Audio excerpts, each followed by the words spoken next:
अस्सलाम वालेकुम। मुझे आज एक क्वेश्चन आया है कि मेरा बेटा 7 साल का है, एडीएचडी है उसे, और लेकिन वो बच्चा मेरा ज़िद्दी बहुत ज़्यादा है और इरिटेट करता है, हम सबको वो तंग करता है और साथ में बच्चा गुस्सा बहुत ज़्यादा करता है, तो मुझे उसके लिए क्या करना चाहिए?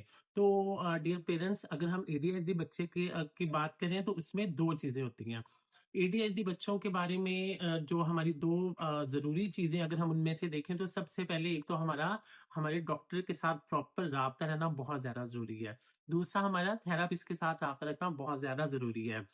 हमारे वो एडीएचडी बच्चे, वो हाइपर एक्टिव बच्चे जो ज़्यादा हिट करते हैं, ज़्यादा इरिटेट रहते हैं, अपने आप को नुकसान पहुँचाते हैं, दूसरों को नुकसान पहुँचाते हैं, चीज़ें तोड़ते हैं, चीज़ें फेंकते हैं या फिर दूसरे बच्चों को मारते हैं, दूसरे बड़ों को मारते हैं।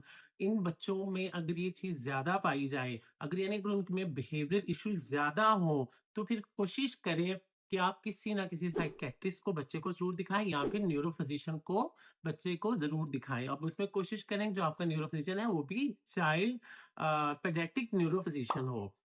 यानी उन्हें उसने उस न्यूरो फिजिशियन ने इन बच्चों के साथ काम किया हो और उसका एक्सपोज़र हो, या अगर हम इसमें देखें तो हमारे जैसे लाहौर में चिल्ड्रन हॉस्पिटल है, चिल्ड्रन हॉस्पिटल में भी हमें न्यूरो फिजिशियन मिलते हैं और वो न्यूरो फिजिशियन वो हैं जिन्होंने इन बच्चों के साथ एक लंबे अरसे के लिए काम किया है। सो वो इनके बिहेवियर्स को भी समझते हैं, उन्हें इनकी मेडिसिन का, उनकी डोज़ेज़ का भी पता होता है। तो कोशिश करें, अगर आपके बच्चे का बिहेवियर ज़्यादा आपको लगता है कि ज़्यादा खराब है, तो उसमें एक दफ़ा आप किसी साइकियाट्रिस्ट से या फिर न्यूरो फिजिशियन से ज़रूर मिलें और अपने बच्चे के बारे में उन्हें ज़रूर बताएँ और उसके मुताबिक अगर कोई मेडिसिन प्रिस्क्राइब करें, तो अपने बच्चे को मेडिसिन साथ में स्टार्ट करवाएँ।